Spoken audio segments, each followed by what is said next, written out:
किसानों को पानी की संकट का सामना देखने को मिला।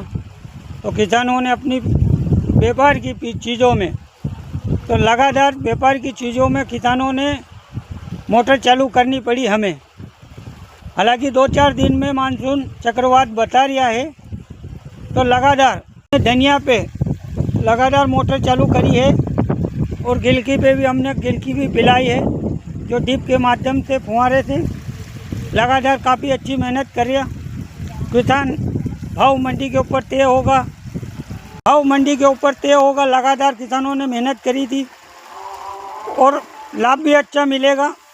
जो गिलकी का भाव भी अच्छा काफ़ी चल रहा है, 50 से 60 रुपये किलो तक लगातार किसानों को मिला है। धनिया 20 से लेके 30 रुपये तक बिका है।